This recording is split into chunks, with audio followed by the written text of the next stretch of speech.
Can everybody? Good morning. I hope everybody can hear me. Hands up if you can hear me. Tim, are we good to go?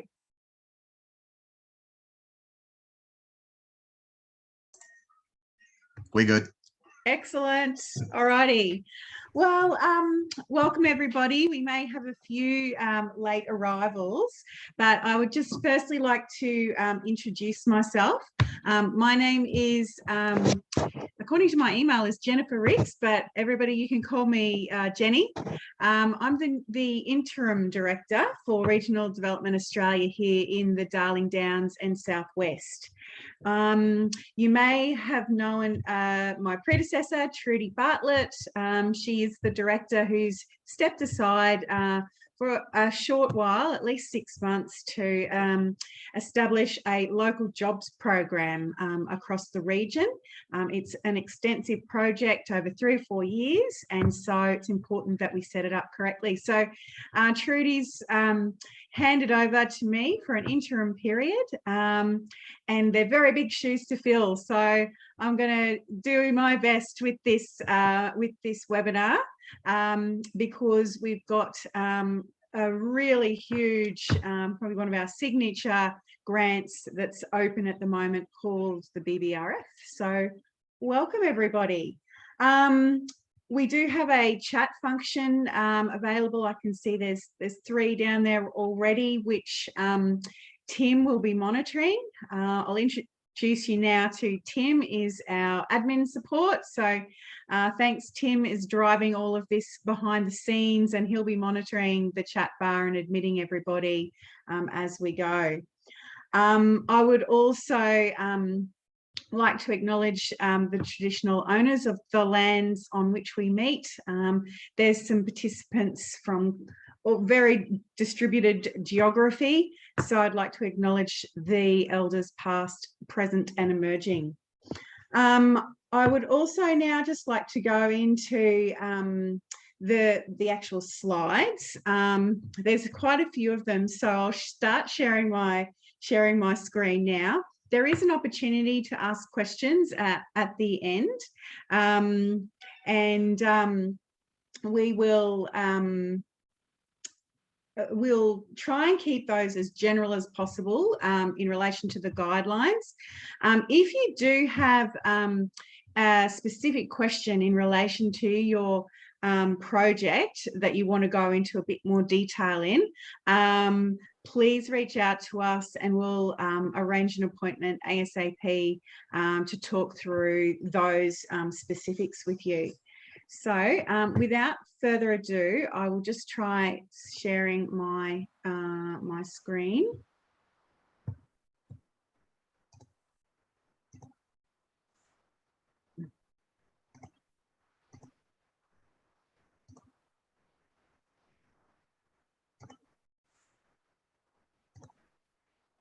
Oops.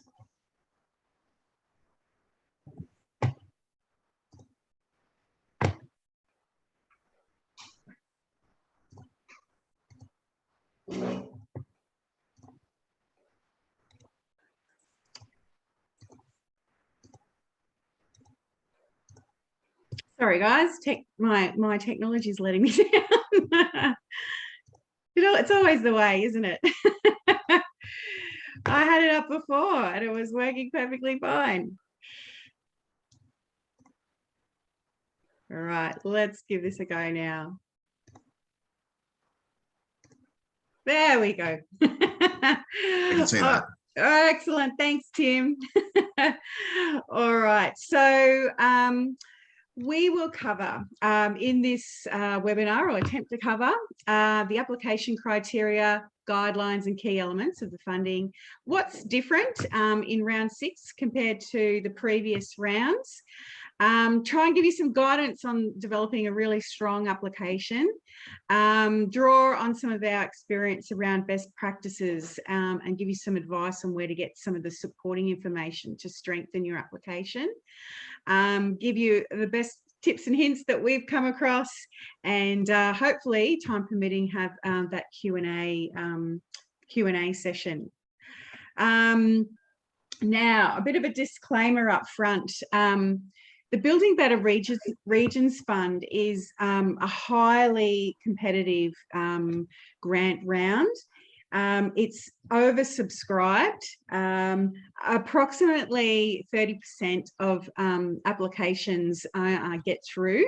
So you really do have to have a really strong, firstly, idea. Secondly, the grant application and the supporting evidence to go with it. So there's no guarantees that if we follow the tips that we've given you today that your project will be funded, but certainly it'll give you a better chance. The projects that do and don't get funded are determined by an independent panel.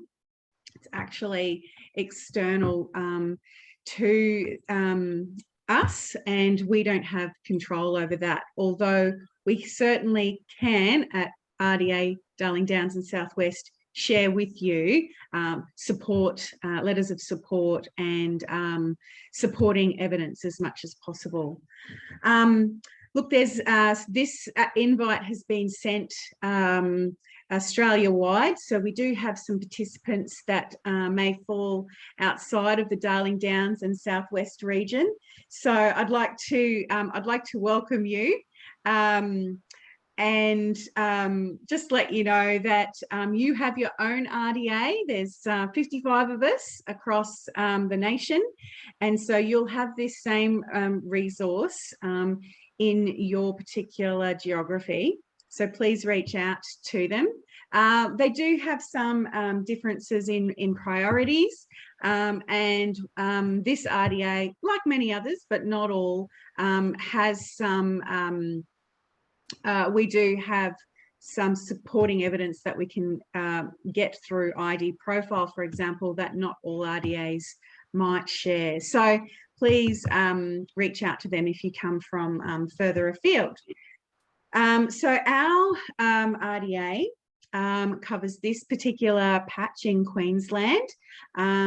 It's actually 10 local government areas. We have 7 state members and 2 federal members of parliament that cover this patch, which equates to some 23% of Queensland. And I like to remind the other RDAs that it's nearly the size of Victoria. So we've got a big patch, and the car clocks up a fair few miles.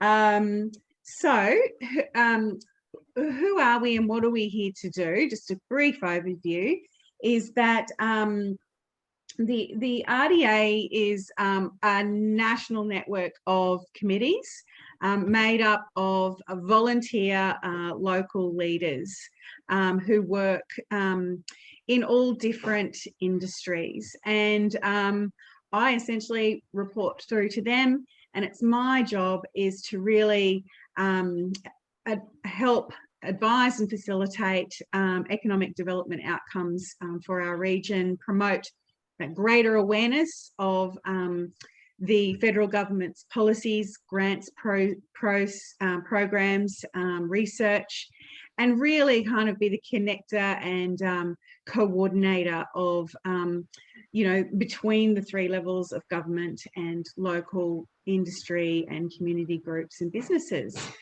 So that's essentially our role. We have 3 overarching priorities within our RDA in Darling Downs and Southwest. As I mentioned before, other RDAs might have different priorities, but ours here in this patch is to improve access to funding. So hence it's very much involved in promoting those grants, which you'll see on our website, running webinars like this. In relation to grants, it's really important that we attract as many as we can to our region. There's flow-on effects, obviously, then into our, not just economically into our community, but also in terms of the social and community impacts. So, yeah, we really want to champion each and every one of you getting across the line with your BBRF applications. Equally helping to coordinate and progress those projects as well. So introducing you to the right people who'll be able to assist, making sure that you've got the contacts and resources that you need. Also, we play a role in feeding back to and from the federal government local, I guess you'd call it, intel on what we see as some of the barriers to economic development, the success of our region, but equally some of the good things that are happening as well that support that. So we have regular monthly teleconferences with our Minister Nola Marino, and feed those issues that we're picking up on the ground through to her, and then she advocates heavily on our behalf to the relevant ministers. So aside from the grants, equally, if there's things that you think the federal government should know about and be addressing, if you want to share some intel, we're happy to then escalate that too.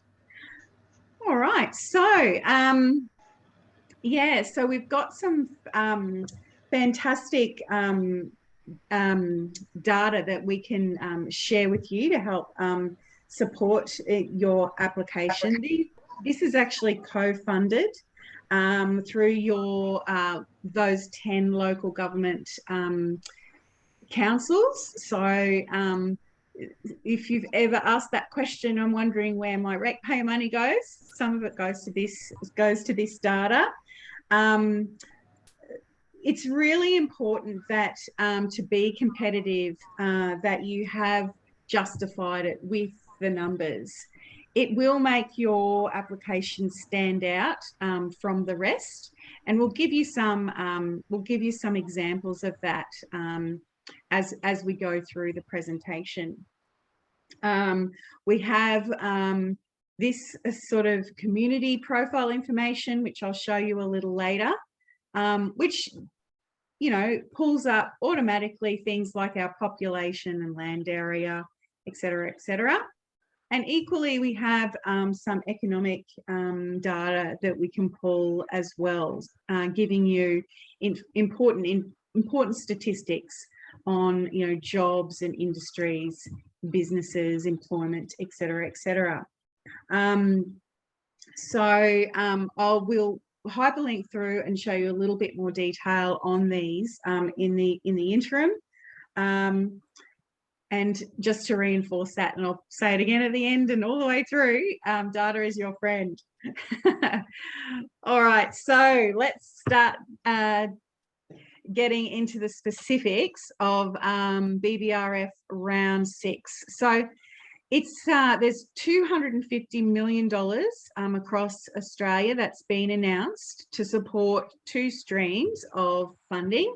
One is the infrastructure stream, and the second is the community investment stream. And this is for local events, strategic planning, leadership and capability strengthening. Both of those streams must prove that they provide economic and social benefits to regional and remote areas. And fortunately, our particular jurisdiction in the Darling Downs and Southwest is regional. There can be some organisations that may win BBRF, but certainly though outside of a regional area, but certainly the programs and projects themselves need to be delivered within regional and remote areas. So it forms part of a number of rounds that have continued to roll out. It's actually quite a massive program overall, with $1.38 billion investing into community-driven projects. As I mentioned before, it is an open, competitive and merit-based grants program for local government and for not-for-profit organisations and non-distributing cooperatives. So it is not for our for-profit organisations, although some for-profit organisations may partner with our local councils or not-for-profits to support them, but they cannot be the primary applicant. So there's a panel that assesses these grants, chaired by the Minister for Infrastructure, Transport and Regional Development, for each of the rounds to make these decisions. So this was announced in the 2021-22 federal budget. The grant amounts are available from a minimum of $5,000 up into a maximum of $10 million, which is a massive number. And the projects need to be completed by the 31st of December 2024. So important parameters if you're looking at particularly very large projects, those timeframes. So let me dig a little bit deeper into each of the streams. So the infrastructure grants are there for significant, I would call it bricks and mortar type projects. So these are actual constructing, building something that's going to sit there and last for, decades. And they can be from $20,000 through to $10 million. Those grants will cover about up to 50% or more of eligible project costs. Now we'll dig a little bit deeper into the meaning of that percentage and eligible project costs a little later in the presentation. Then we have the community investment grants. So these are for our these are really related to, as I mentioned before, the leadership, events and planning sides within your community. So potentially precursor to, construction, but usually are more applicable to community organisations, but not limited to community organisations, for grants of between $5,000 and up to $1 million to cover 50%. Or more of eligible project costs. And as I said, we'll delve a little deeper into that in the following slides. So it has opened and we've had Christmas and New Year in between. So we have to get absolutely cracking. And hopefully you've already had this on the agenda and have been thinking about projects for quite some time. So please do forward through, if you haven't spoken to us already, if you're looking for letters of support or reports or an application review, please send that through to us by the end of January so that we can review, turn those around and get them back to you well before the close date for this particular grant, which is Thursday, not a Friday, the Thursday, the 10th of February. And please make note that it's 5 p.m. daylight saving time, so 4 p.m. For Queensland time. So hopefully you won't be waiting until the last minute to, and I certainly don't recommend it because you can have problems with IT, that 4 p.m. is the absolute cutoff time, and we can't, if you miss that deadline, I'm sorry, they will not open it. So I can't stress that deadline enough, and highly recommend you submitting earlier that week so that you're not leaving it to the last minute and perhaps websites crashing or getting overloaded, etc., etc. Okay. So let's just talk a little bit about the eligibility for the grants. So all applicants must be the organisation with the overall responsibility to deliver the project and have an ABN. Now, last round, in round 5, we actually had some applicants that didn't get across the line for that very reason. So they were partnering with, for example, a private organisation, and it was deemed that the private organisation was actually the main beneficiary. So it's important that you tailor your application to ensure that it's for a not-for-profit organisation, as demonstrated through having an ACNC registration or a state or territory incorporated association status, a local government agency, or a non-distributing cooperative.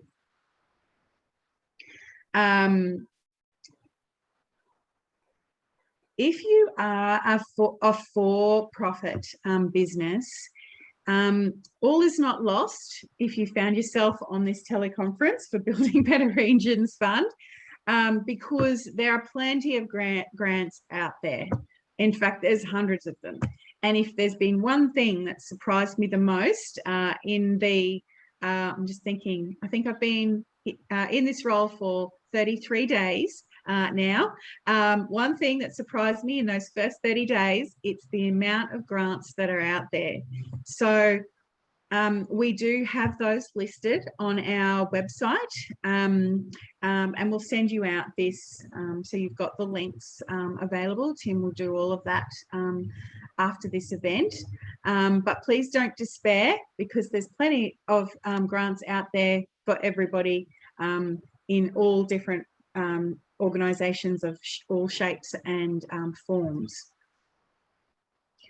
In fact, if I'll just flick through to this slide now, this particular document that I've pictured here is it's an illustration of a collaboration between the Queensland state government and the federal government.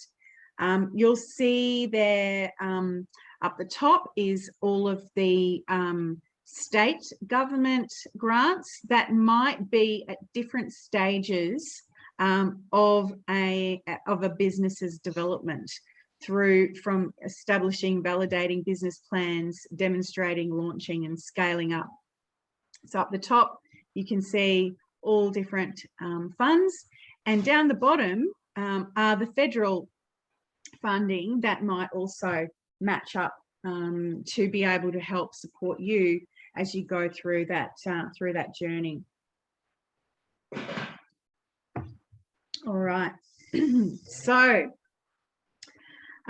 this is the back of the document, which has all of the explanations on each of all of those different grants and the contacts. So please don't despair if you're not a not-for-profit and you are a for-profit, because there's plenty of options here for you.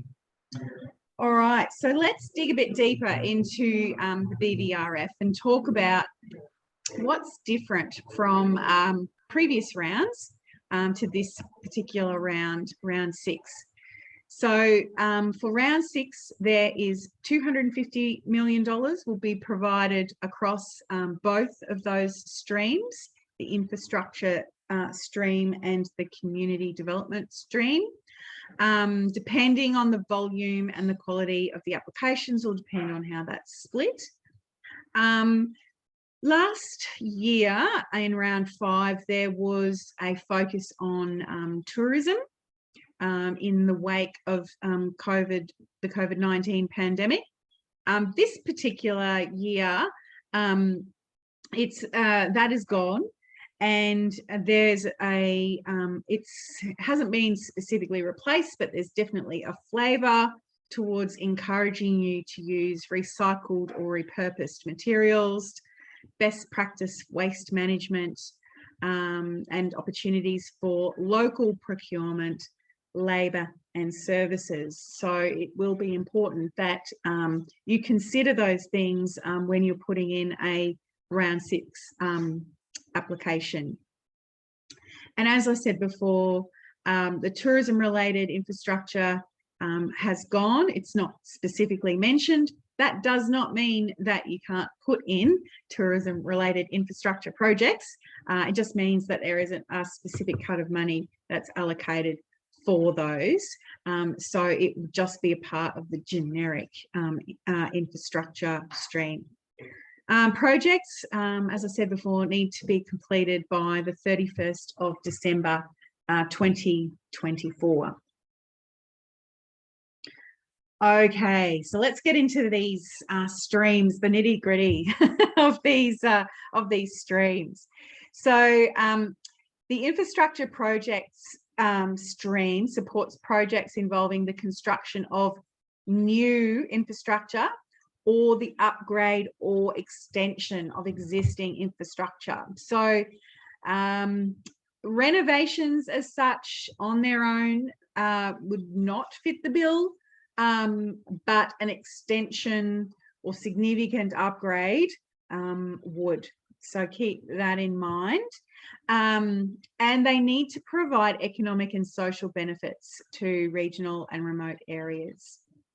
And the second stream is this community investment stream, where funds will be allocated for community development activities, including new and expanded local events.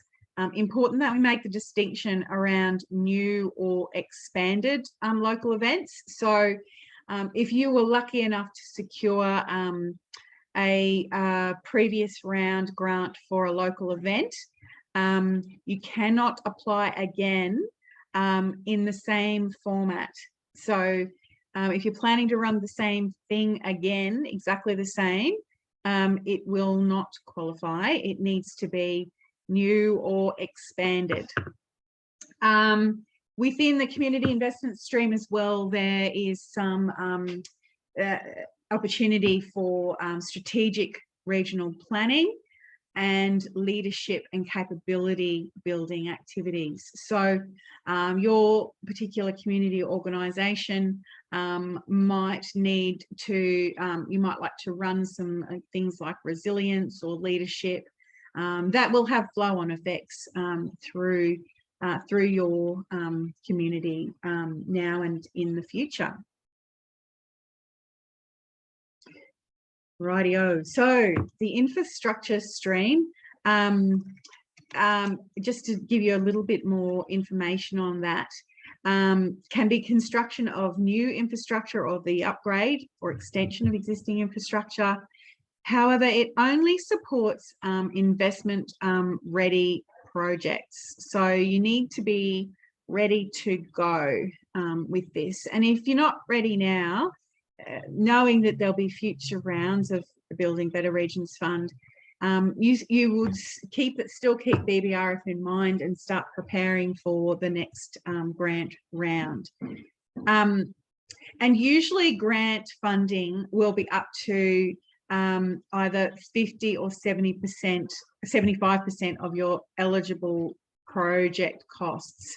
And your location in terms of regionalness or remoteness determines the percentage of grant funding that you can receive.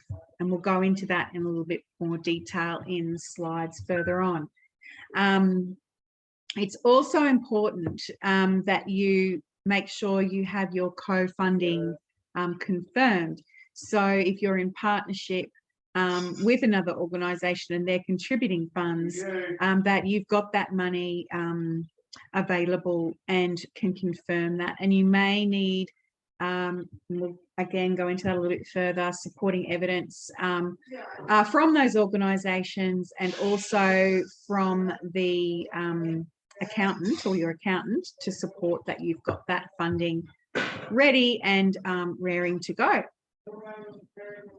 So some of the key stream details for the infrastructure projects. The grant amount must be between 20,000 and up to 10 million. Investment ready, And importantly, so although it has to be finished by the end of 2024, it also needs to be ready to execute within 12 weeks of executing the grant agreement with the Commonwealth. Eligible activities. You can't have started or commenced construction. So if you have, that will be a knockout, unfortunately. So it's for construction of new infrastructure, an upgrade, an extension, or replacement of infrastructure for a significant increase in benefit. And the funds that you receive can only be spent on the eligible activities directly related to that project. So you can't roll it over, for example, if it comes in under budget. Some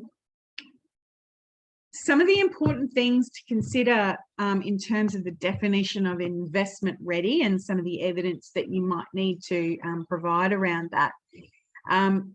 And to sort of support the fact that you can commence construction within 12 weeks will be the authority from the land or infrastructure owner to undertake the project at that particular site, that your funding contributions from all sources have been confirmed, that you've got regulatory and development approvals that have been submitted and or obtained, and that the project designs and costs have been finalised.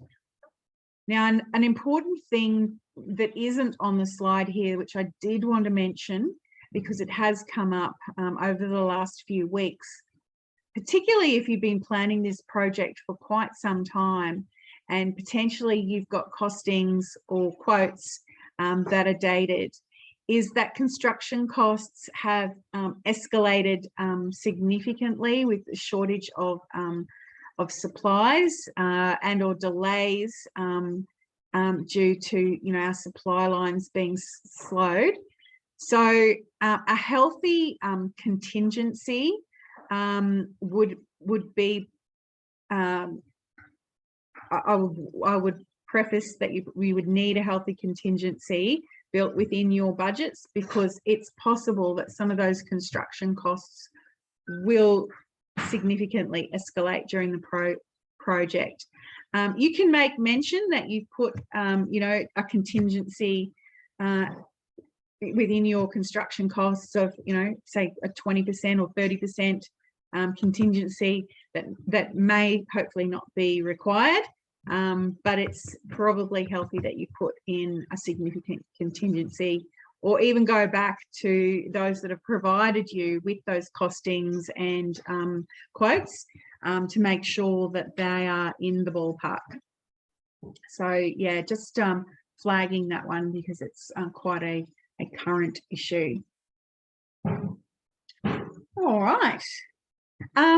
In terms of our community investments stream, these, as I explained before, are the new or expanded local events, strategic regional plans, leadership and capability strengthening activities.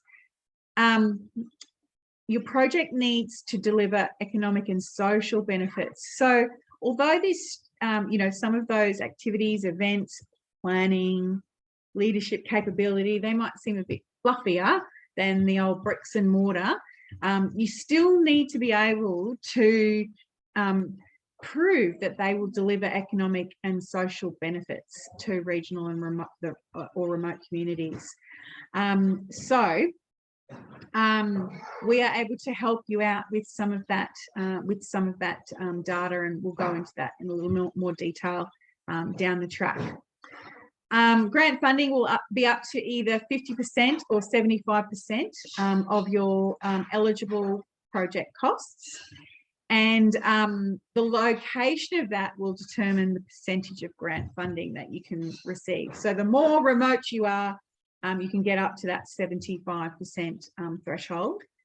And small projects, and this is really interesting to note, with a grant total amount of equal to or less than $20,000 can be eligible up to 100% of the project costs. And this is particularly important for some of our community organisations that may not have the money in the bank or the resources to be able to co-fund. So keeping in mind that threshold of $20,000, that will be important if you're seeking 100% of eligible project costs. So as I mentioned,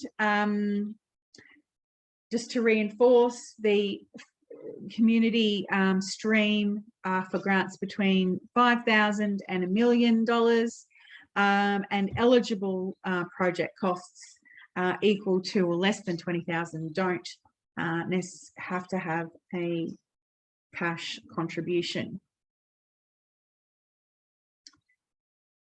They are for new or expanded events, development of strategic plans, leadership and capability activities. And like the infrastructure stream, applicants can only spend the grant and co-funding on eligible activities directly related to the project. So again, community organisations need to spend it on that particular activity. It can't roll over or carry on into the next event or the next plan or other leadership and capability strengthening activities. Some examples of the community stream are arts and culture events, so theatre productions, galleries, Indigenous cultural events, community and public events, so different festivals or memorial events, things like attracting new or business or economic opportunities. So it might be hosting a conference or a business event. This might be really important for some of our local chambers of commerce, for example, that want to focus on a particular industry sector or a particular market and attract those sorts of businesses to their town.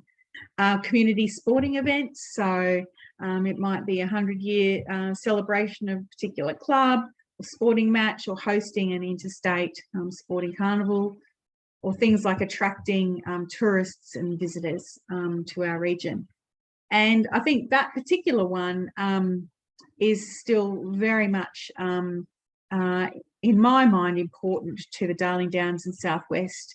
You know, the driving holiday is definitely the flavour of 2020, 2021, and maybe 2022 by the sounds of it, the way this pandemic is continuing. So yeah, this could be a fantastic opportunity to still continue to attract tourists and visitors to our region. Some examples of the strategic planning are things like regional skills audits, projects that might result in a strategic plan, or collecting socioeconomic or information across different areas. So collating all of that to make sense of it at a region or a local level.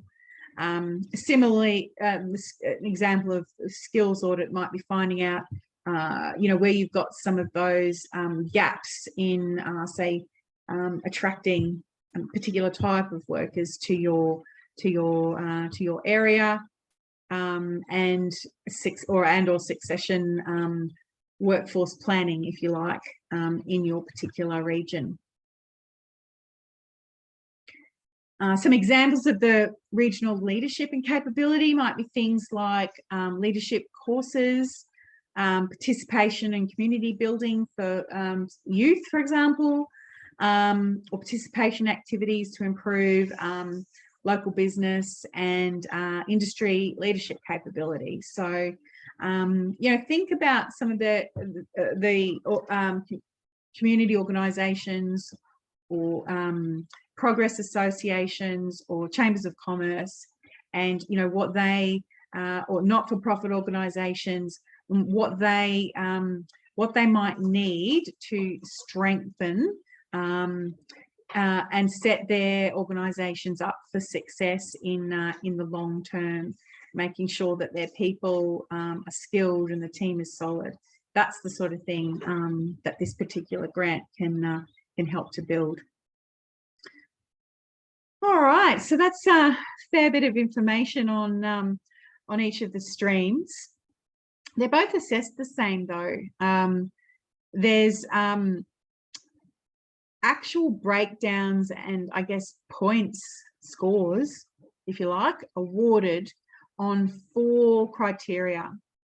And they're weighted differently. So the way that the panels look at this is that they want to make sure that there's economic benefits to your project and social benefits of your project. And you can see there that it's quite heavily weighted with 15 marks, if you like, given to each of those.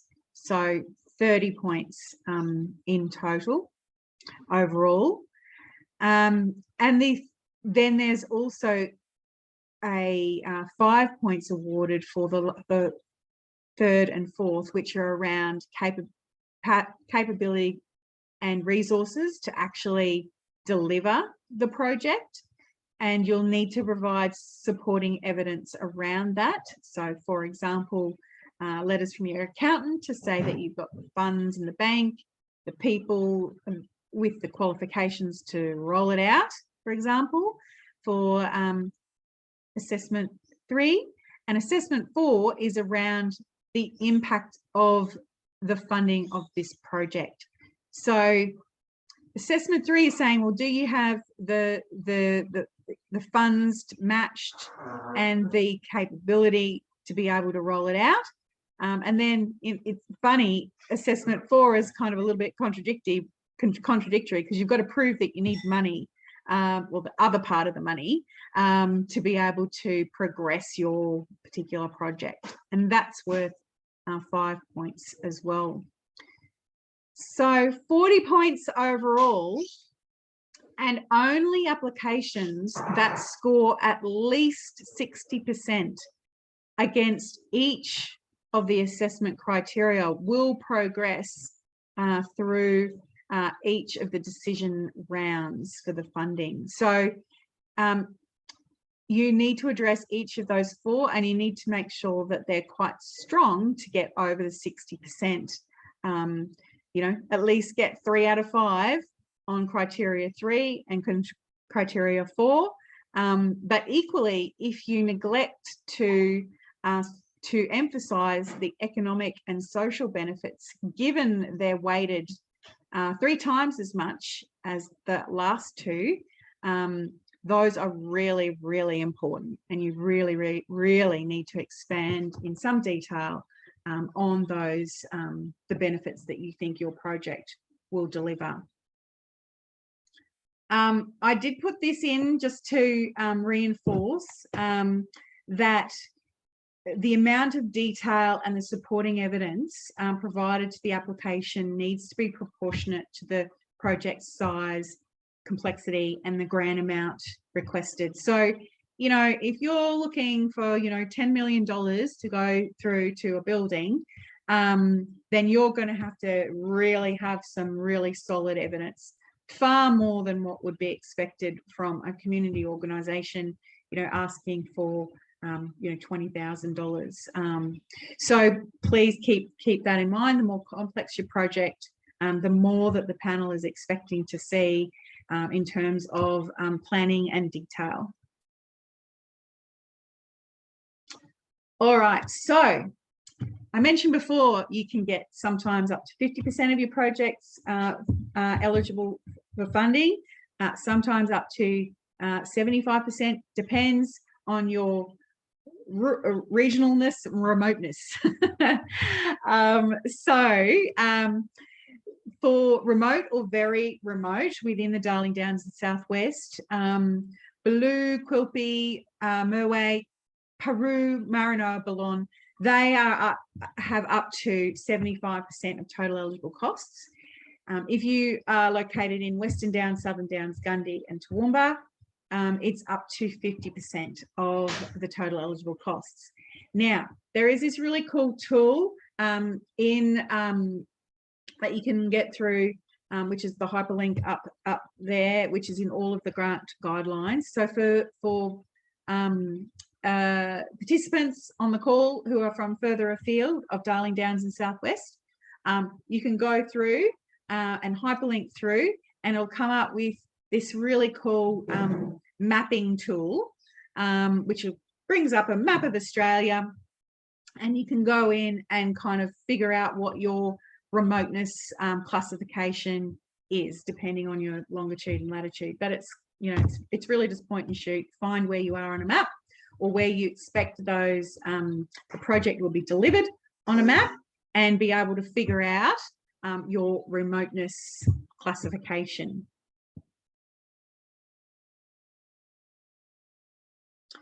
As I said before, and gave you the example of Darling Downs and Southwest, that can be important as the amount of funding provided, between 50 and or 75%.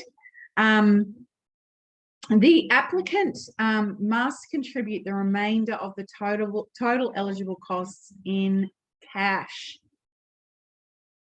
from any source, including state, territory and local government grants. But you must have the cash. So there's some grants that will allow you to put a dollar figure around support in kind. So, you know, for example, donation of volunteer hours. This particular grant does not. So you need to have the money, or the promise of money, in the bank, if you like, in inverted commas. The total Commonwealth funding for the project, though, including the BBRF grant, cannot exceed the percentages above. So if you're relying on a grant that's already federally to be your co-funder, or to provide that funding contribution, that would discount you from this as well, and you would need to find those funds from elsewhere. Now, in this particular round, there are some very exceptional circumstances where you can apply for an exemption for cash contribution. Look, I just want to preface this by saying that not to hang your hopes on getting an exemption, because they are extremely rare. Keeping in mind that, you know, this particular BBRF grant is highly competitive and hugely oversubscribed. So, you know, we get 3 times more applications than actually get across the line. So they are very competitive, and to have a really strong application, you know, you need to consider trying to match the funds. But that said, it's not completely counting you out if you have exceptional circumstances, which might include, but are not limited to, drought or disaster declaration, the limited financial capacity of the local council, impact of industry decline, and significant recent change in population or community demographics. And you need to be able to demonstrate how those exceptional circumstances prevent you from meeting the cash contribution requirement. And as I said before, these are extremely rare.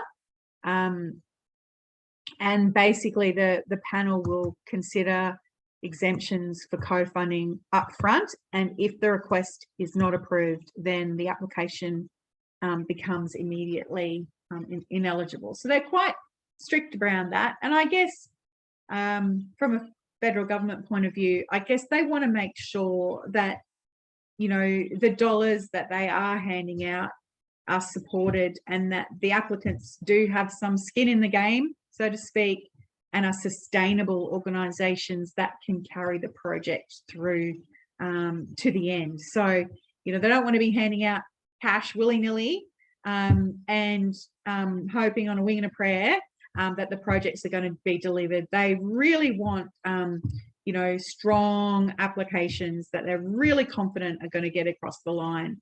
So these exceptional circumstances are only granted quite rarely. All right.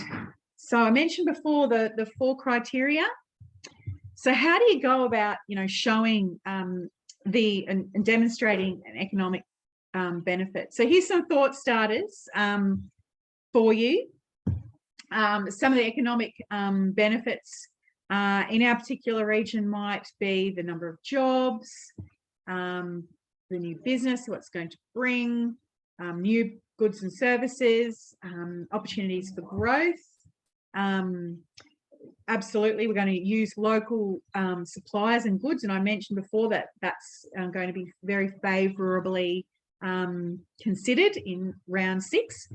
We've got sustainable work practices and goods. So I mentioned before this again that we've got a bit of a flavour around waste and recycling and making sure that that's being looked after and cared for in round 6. So you'd want to mention that here. And also that it increases efficiency of transport systems or some, you know, Indigenous participation. These are just thought starters, certainly not limited to this.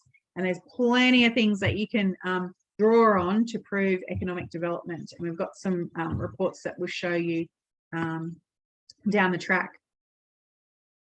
Social benefits. I'll just pause for a second and have a small sip of water.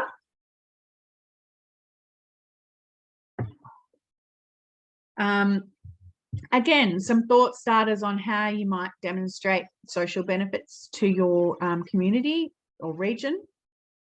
You want to make it a more attractive place to live, that there's a particular gap you're hoping to fill, that it improves community connections, social inclusion, protects local heritage and culture, increases volunteering, addresses disadvantage. Those last two are really quite, you know, important, I think, in our particular jurisdiction. We've got a real volunteering culture out in the Darling Downs and Southwest. If you look at the census data, we've got much higher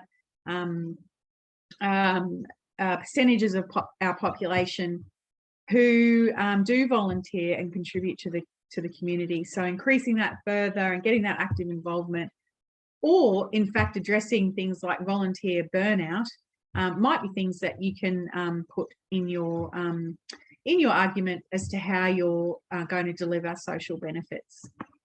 So again, thought starters, not limited to that, and there's some data that we can put behind that, which we'll show you later.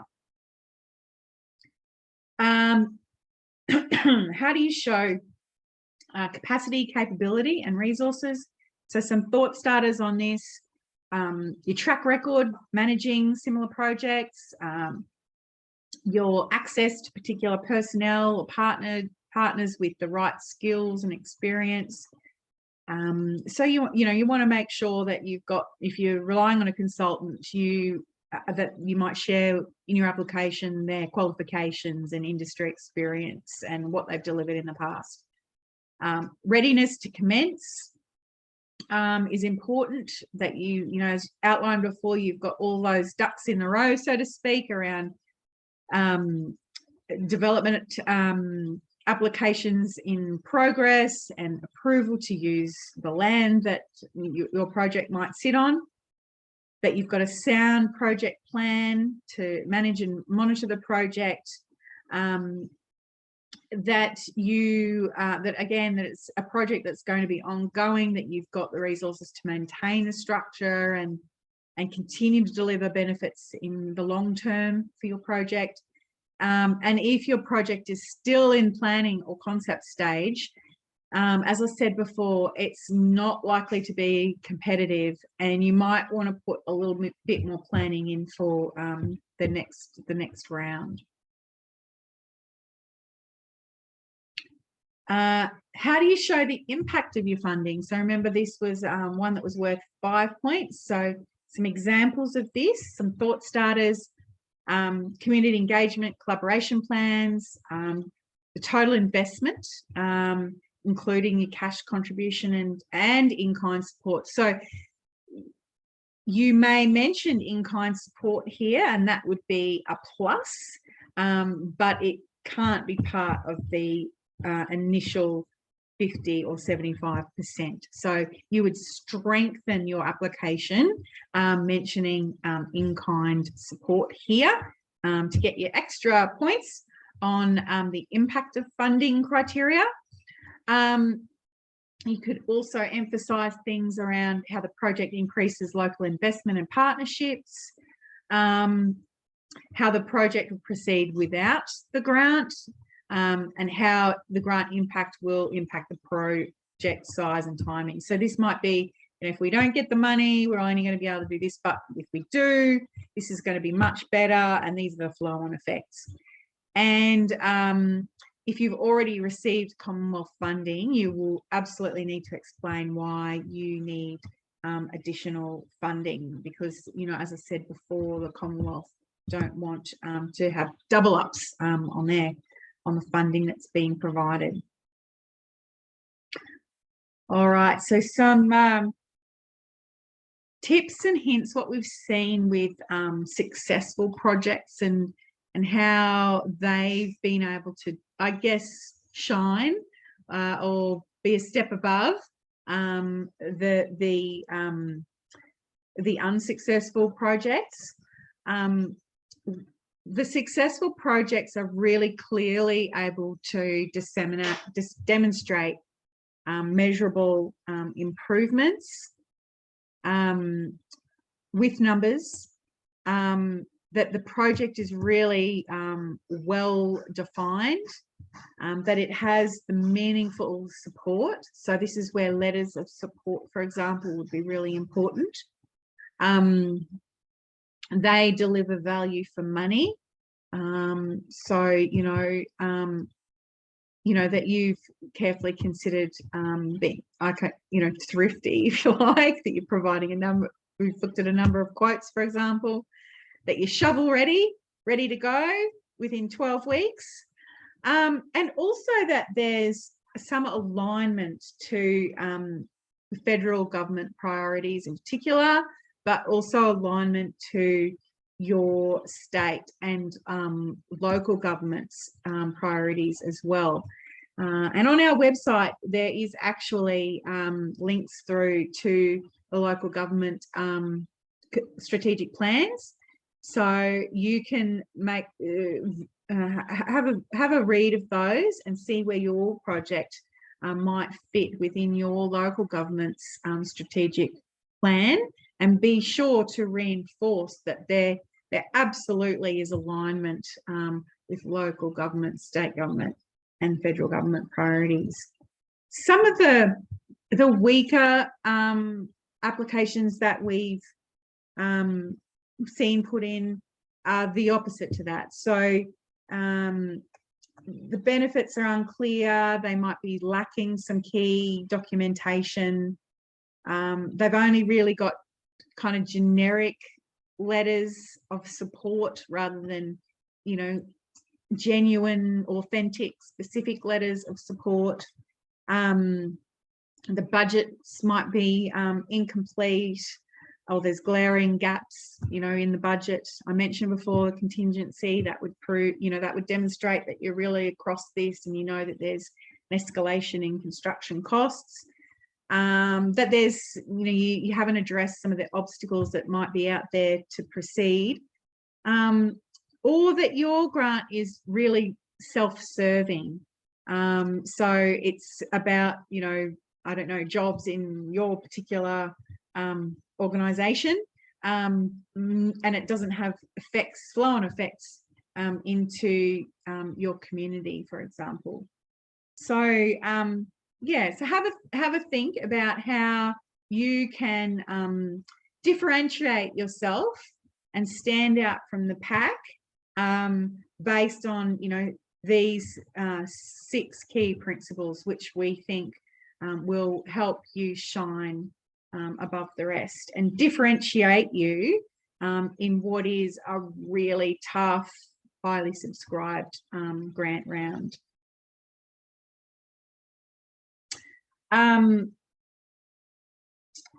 Some of the other considerations, just before we move on to more data and evidence, is think about in your letters of support, think about how you might demonstrate the community's need, the partnerships, established partnerships that you've got in place, you know, that you understand what the outputs and the outcomes of your particular project will be, and that you do your research. So we'll go into where you can get reports and etc. now, but you know, looking past at past projects which are actually on the grant website might help you to get some ideas on the type of project and the ones that were successful, how they've stood out from the pack. So that sort of research might help you get across the line. So data and evidence. Look, this is a slide we've actually repurposed this particular slide. I think we have the RDA down in Tasmania, I think, to thank for this particular slide.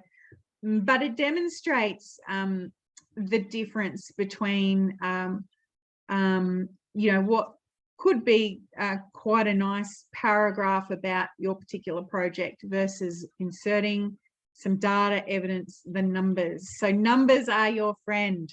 Remember that. We've got to get some numbers in there. Put some quantitative data in there to complement the qualitative words.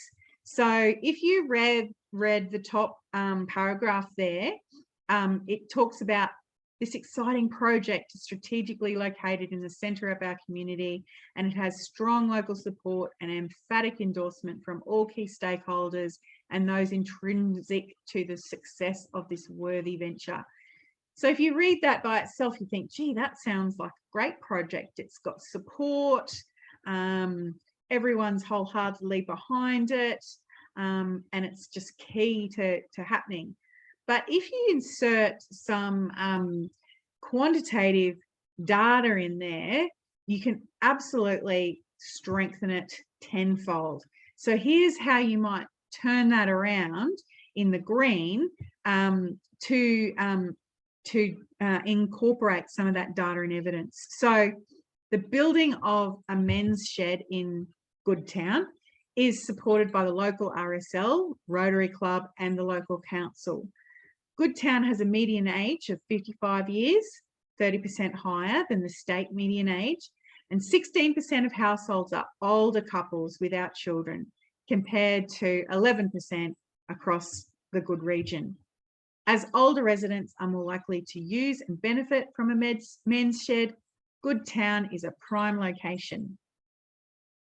So you can kind of see with the supporting numbers in there, how that really shores up the argument. So initially reading kind of the black paragraph above, yes, it kind of sounds okay, but when you actually provide some data in behind that, it really makes the application or that particular point shine, because you know, based on the data, that this particular men's shed in Goodtown is going to get used because that particular population has a propensity for that kind of activity. All right. So the big question, where can you get all of that kind of data? So we're really lucky, as I mentioned before, in this particular RDA in Darling Downs and Southwest, that each of your local governments support this particular program. It's called ID Profile, where you can go in and data mine.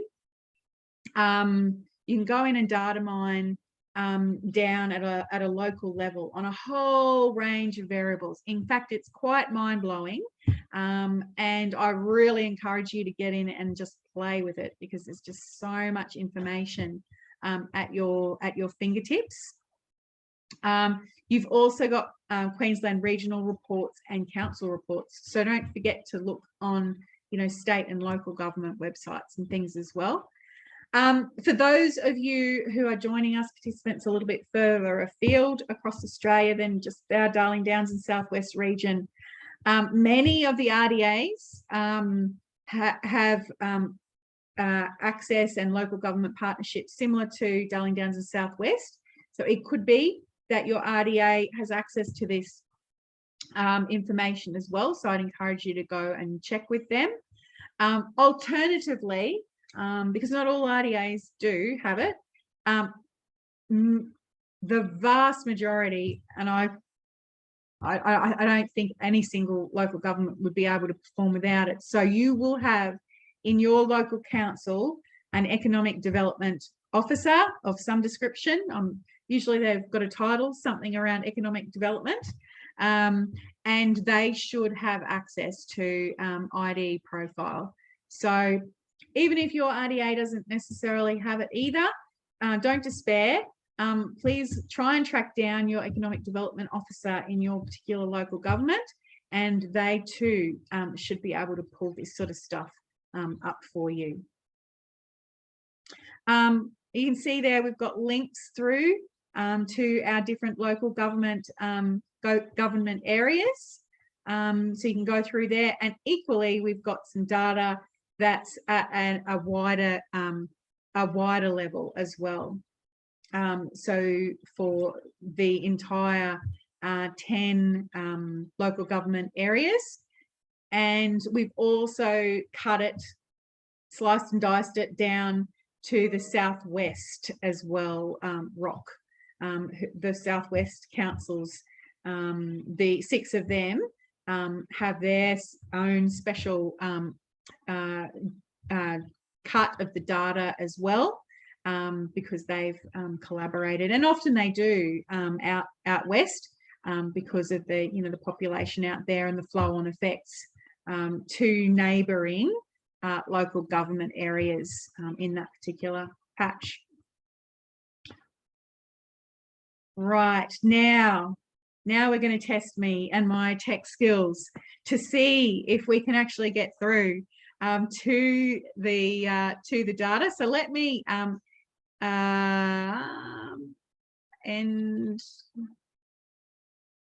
let me just now I'm just going to stop sharing my screen for a little while and see if I can hyperlink. Oh, actually, maybe I can even, let's just try this, hey, from here. Oh, look at that. It worked. I didn't need to come out of that and go into Internet Explorer. It's a beautiful thing. And that's thank you to Tim, who's done that for me. Thanks, Tim. Rightio. So this is what those hyperlinks will take you through to. You can see here there's 2 tabs. One is community and the other is economic profile. That will help with your social benefits. The community economic, obviously, will help with the economic impacts. Remember that these, of the 4 criteria, the economic and social impacts are the most heavily weighted. So this will give you a mountain of information. And as I said to you, you have access to this.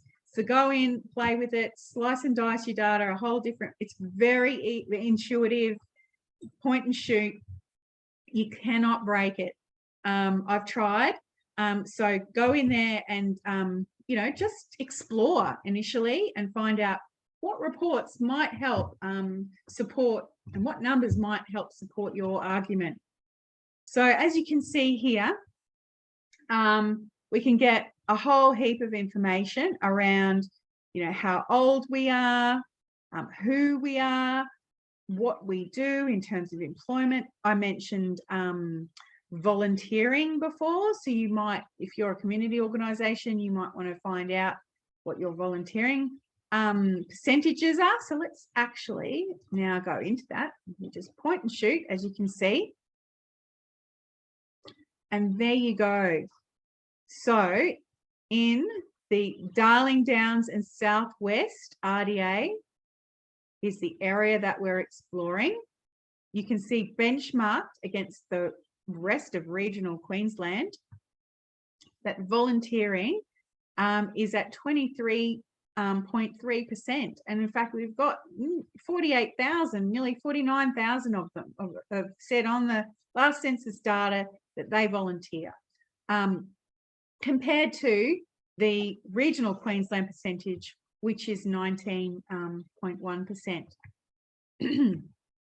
We can change the year based on the censuses. So this data is getting a little bit old. The new data, because of COVID delays, will start coming through from March, I believe.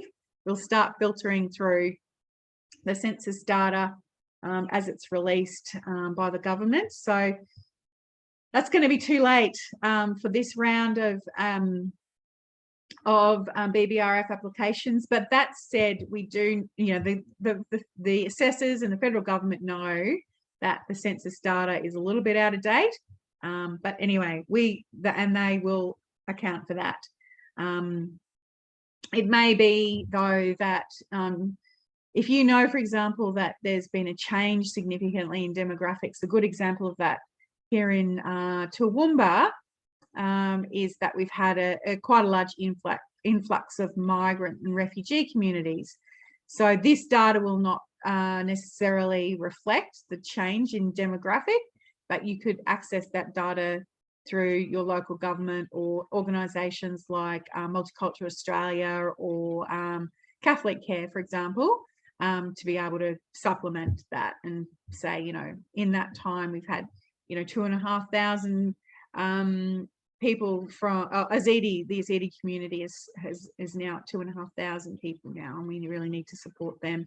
And you would get that information from Multicultural Australia, for example. However, I get back to the volunteers and how we've cut and sliced and diced this data.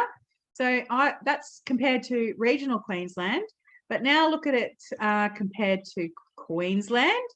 So in Queensland, you can see is at 18.8%, and for Australia, you can see there in 2016 it was 19%. So you can go about comparing and contrasting on all of these different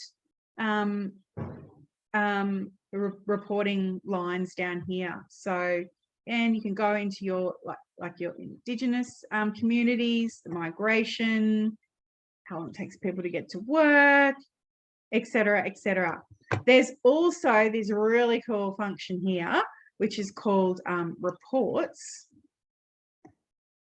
And you can actually build your own report. So go in, pick your area, your benchmark area, and then you might want 2 or 3 of these different variables in your particular report to support your particular project. So, for example, you might want the language spoken at home, the highest level of schooling, the amount of just thinking volunteers, for example. And then you can actually, the report will actually include those variables specific to your commands. And down the bottom, you can actually email that through to yourself. So you put your email address in there and send the report off to yourself in PDF or Word format, where you can then cut and paste or attach those particular reports to your grant application. So that's really cool.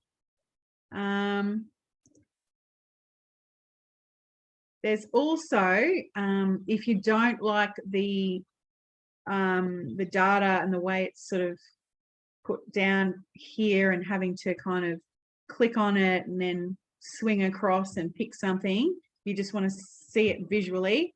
I'm a bit of a visual person, so I would probably swing down here and see.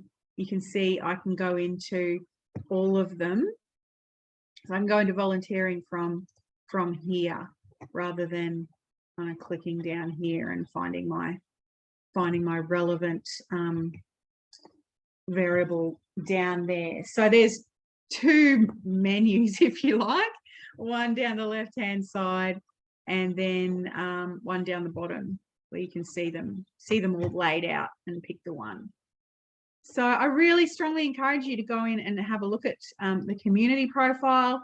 You might find some useful information for you, particularly in supporting those social benefits and impacts in your community for your particular project.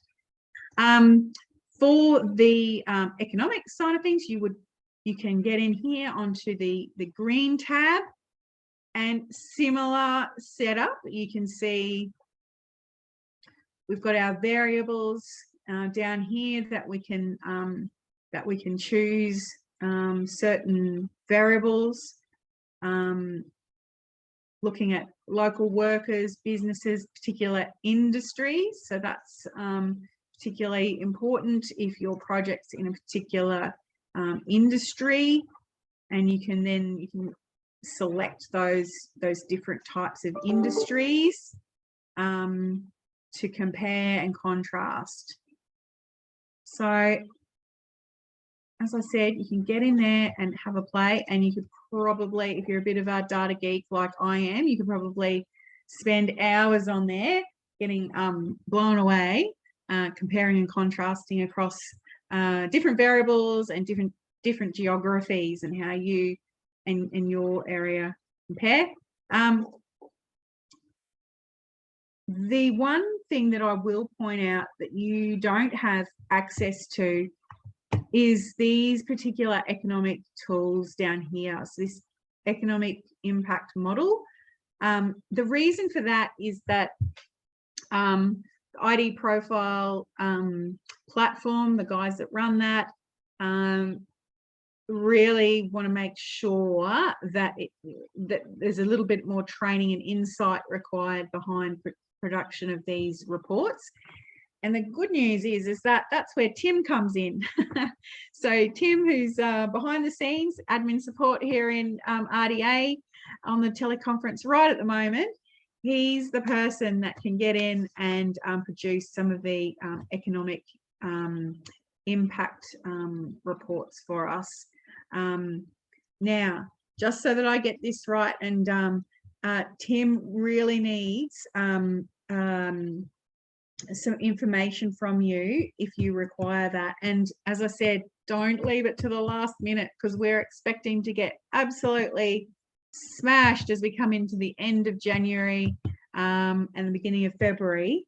So the information you need to give to Tim, keeping in mind that he normally works Monday through to Wednesday and a little bit on Thursday morning, so he doesn't work full time.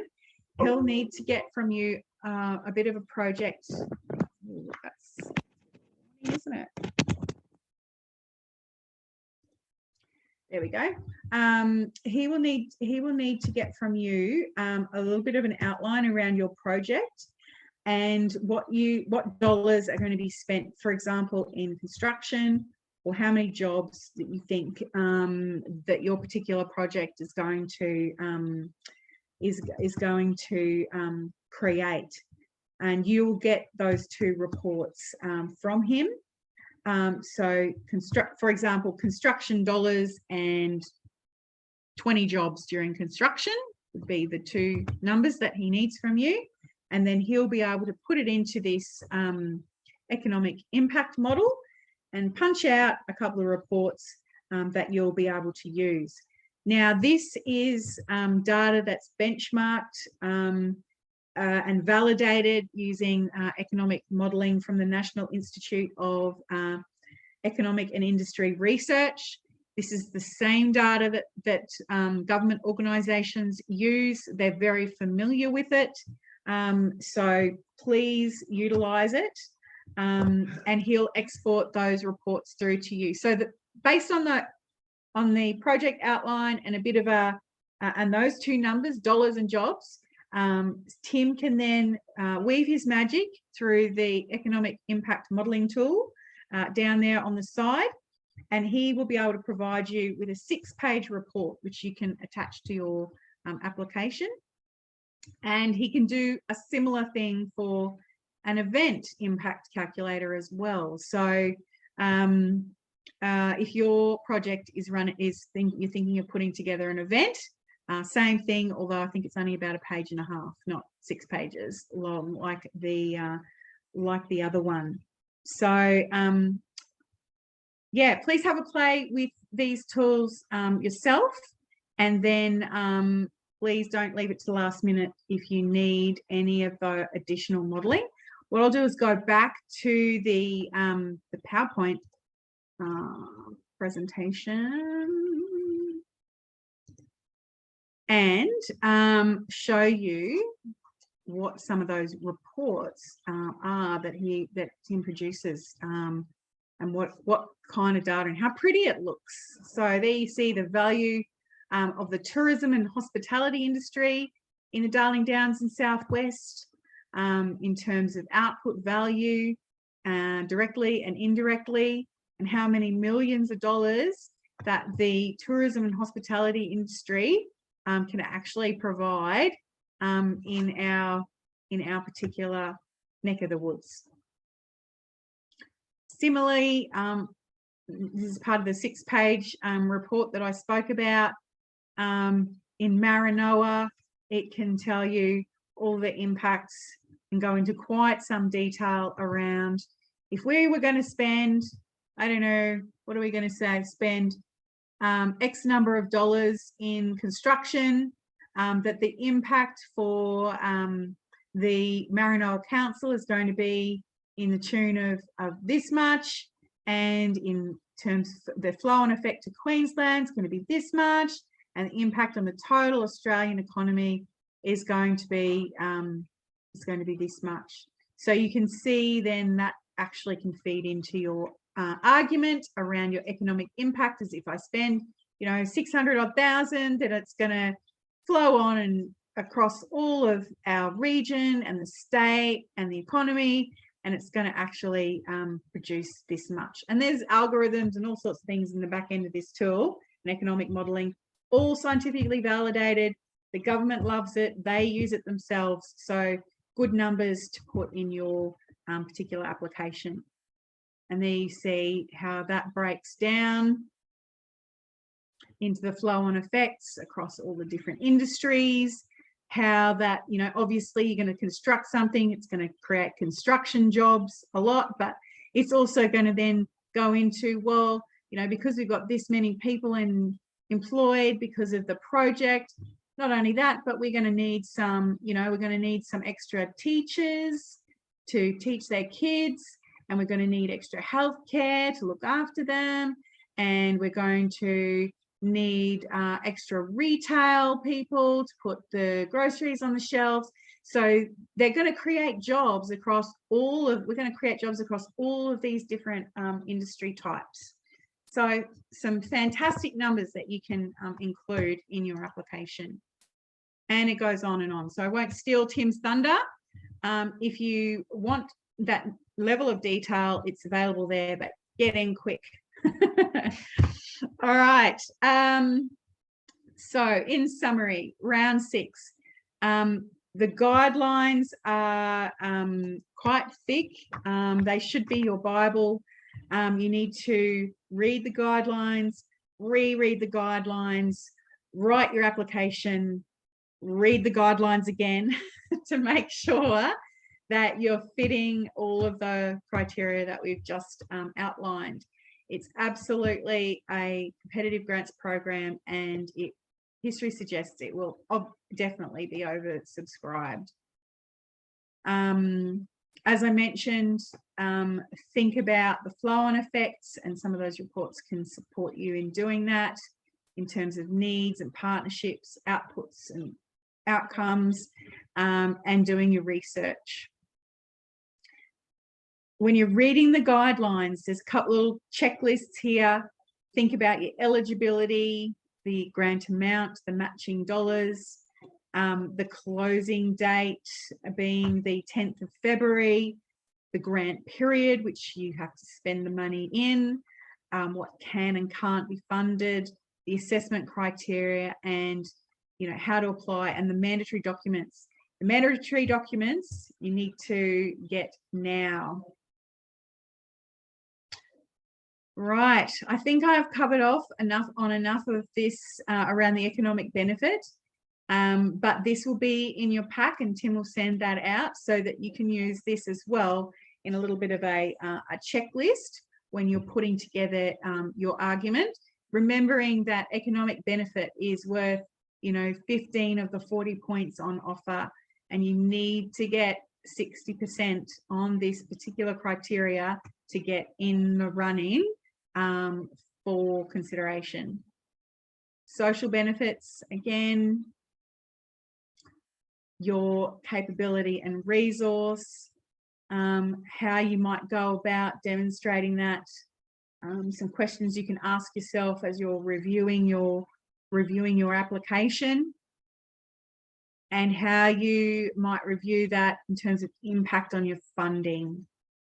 So think about that, use that as a bit of a checklist when you're reviewing your application and making sure that it's ready to go and it'll fit and it's the strongest possible version to get you across the line.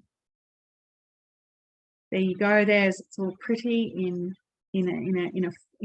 a picture form as well, if you're a bit more visual rather than the words. Okay, did I mention reading the guidelines?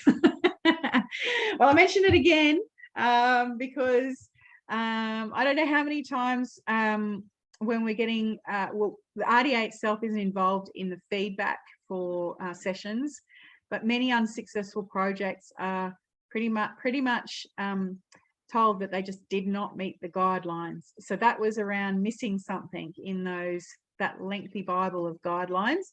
So they get the feedback directly saying you didn't meet the guidelines. So read the guidelines. Show how the community will benefit. Try and be succinct. Don't use acronyms. Prepare early.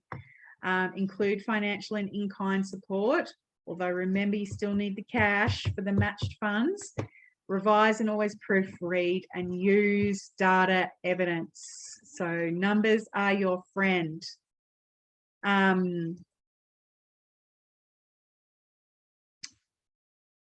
Around the numbers, I was just saying, just make sure that you have a fresh set of eyes over those, just to make sure that it's all lining up. Sometimes even outside of your organisation, if you get a fresh person to look at that, they'll be able to, they can read it and understand it and get past all the acronyms and make sense of the numbers, then you're on a winner. So it often helps to have someone to read that it hasn't had much to do with the project so far, because you've got to remember that the people that are assessing these applications are people that don't know you or the region at all. I think actually from memory they're based in Western Australia. So absolutely a fresh set of eyes, just to make sure that you've explained yourself properly and they can understand it, then you've got a good chance that also another independent person is going to be able to understand it. The other thing is your letters of support, asking for those early from all different levels of government and people in your community, including the RDA. We can provide letters of support for you. It's important that those aren't templated as such. So you might have ask those particular attendee organisations to cover off on certain numbers.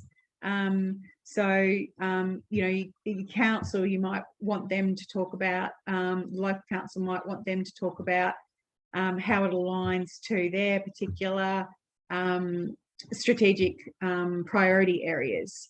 And so then you'd provide some numbers that equate and back up how your project is going to support those priority areas that are the same for the local government. All right. Overall, in terms of BBRF, just keep in the back of your mind that this is around helping to grow, strengthen, deliver economic impact into remote and regional areas.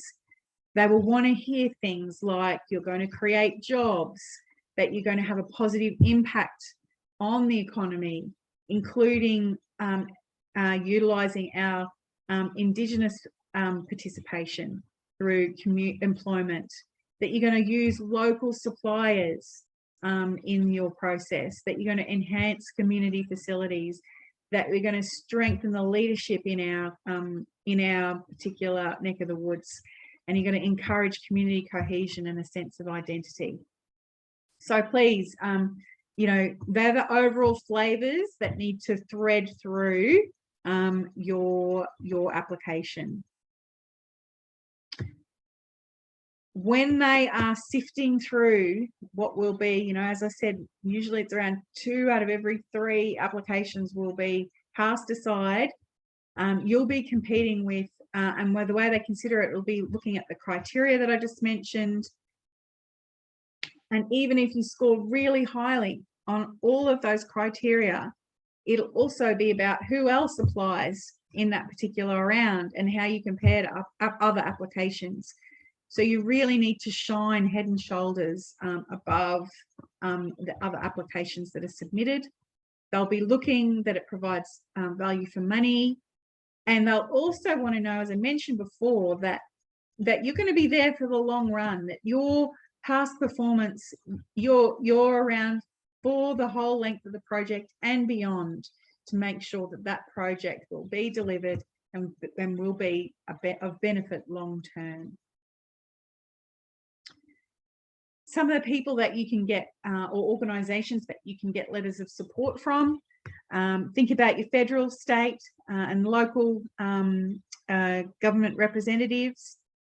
It's a federal grant, so remember that your federal member, they may call on your federal member to say, hey, have you heard about this project? What do you think about it? And if they haven't heard about it, then they hear crickets. If Garth or David Littleproud sort of don't necessarily know you, then that might be a flag for the assessment committee. So make sure that you've sat down and you've walked through all 3 levels of government around your project and how important it is, and you've sought a letter of support from them. Us, we can help. Your chambers of commerce, industry bodies, relevant community groups, and other organisations like tourist organisations or Austrade can help you as well. When you're asking those organisations or people to write you a letter of support, make it easy for them.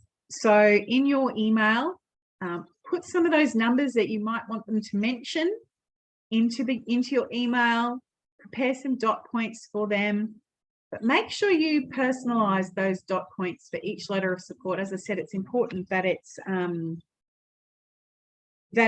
relevant and it's authentic. It doesn't sound like a cut and paste job. So spend a little bit of time up front just personalizing that, and making sure that those letters of support, that they've each got a different take on your project, and that they are supportive of it. So letters of support might take some time for you to collate, but also there's some key documents that you'll need to include in your application as well, and some of them can take a little bit of time as well to get back to you or be developed. The accountant declaration, and there are templates that are on the website, and examples. We've got samples as well on our website of what an accountant declaration would look like. Again, your accountants will probably maybe busy, so make sure that you've been in contact with them. They're expecting this to come through, and they know what they need to deliver by when for you to collate and attach with your application.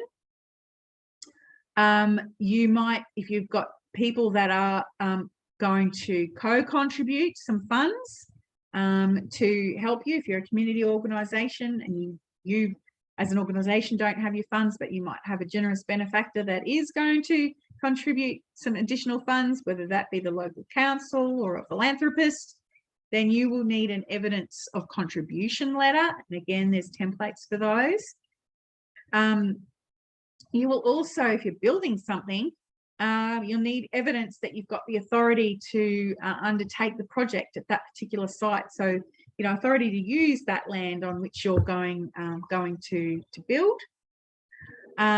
You'll need information around things like exemptions for matching funds. If you're going to go down that route, make sure you've got the really solid evidence around that. So, drought declarations and all the rest of it, or the local, if you're a local council, that the funds just aren't there in your own patch. Proof of eligible status, so that you are a charity, you've got ACNC status.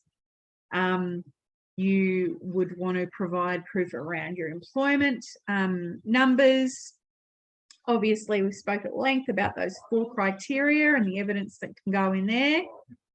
And for applications over $1 million, you also need a cost benefit analysis as well. Obviously, the more money that's spent, you want to make sure that things like that you're delivering value for money, that you've thought it through, that if we're going to spend this, the flow-on effects are going to be this, and for $1 million, if you're putting your hand out for $1 million, then you want the government as a taxpayer to be asking questions to make sure that it's going to deliver the benefits that you promised. And there would be an official document that can kind of walk the assessors through that.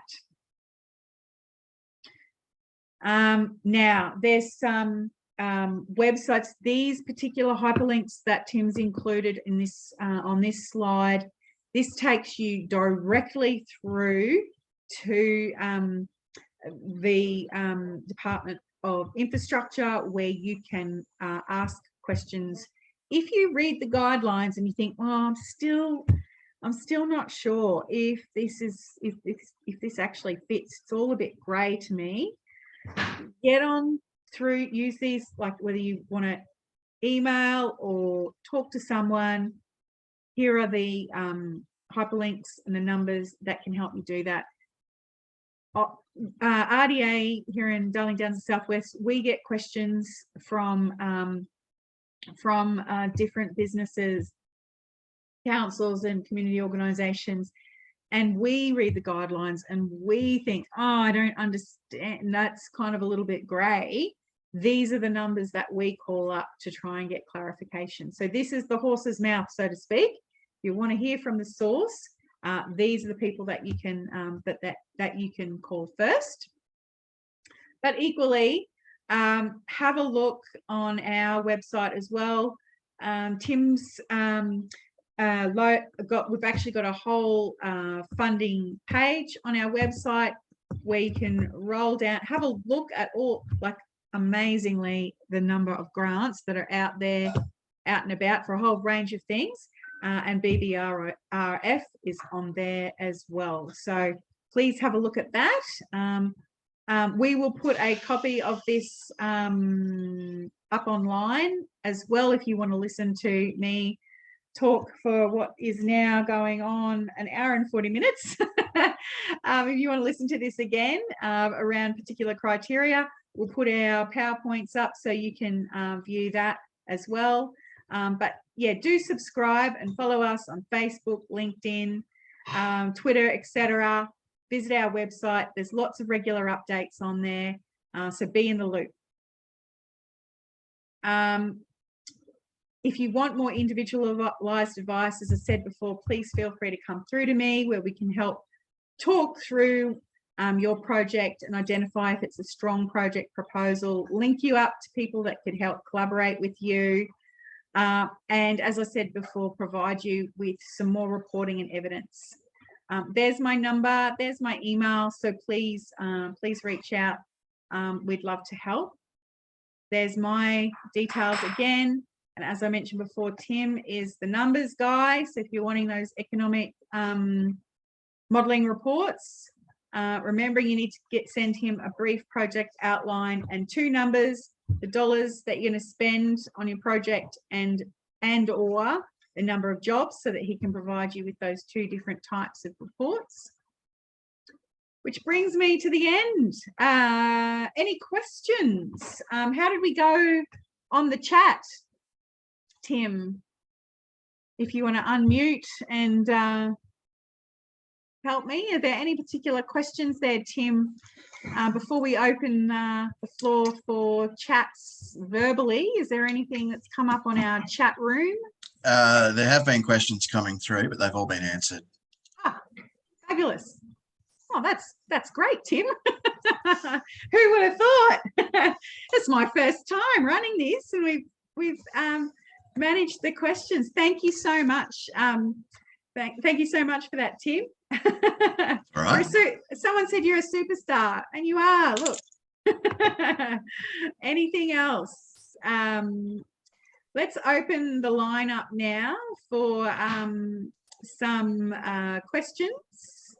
If you want to take your tentatively take your phone off mute if you had a question that you wanted to ask person to person. I'll have a drink of water in the meantime, because that'll...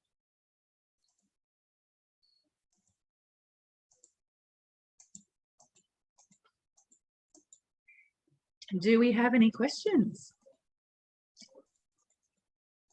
It doesn't look like it. Doesn't look like it. Tim, we're on fire. Oh, I'm so excited.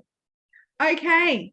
Well, if you do have any questions, you know where to send them through. There's all of those links. This PowerPoint and recording will be sent out to you in due course, so you haven't missed anything, and you can share it as well within your organisation.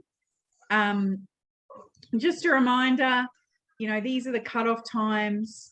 You know, it closes on the 10th of February. Remember, daylight saving time, so it's 4 p.m. for us. They're expected to be delivered in, oh, sorry, we've got old dates in there. The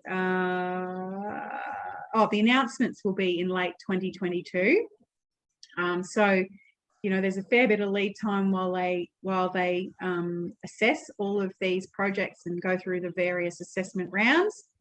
And there you go, www.business.gov.au is where you apply.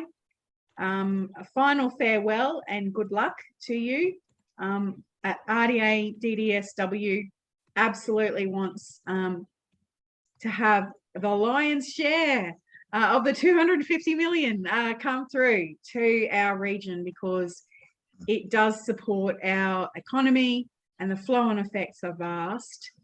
So please let us know if we can help you, and remember that data is your friend. Thank you very much, everybody. I look forward to seeing your well thought through applications, and please don't hesitate to ask if you need help. Thank you. All right, over and out.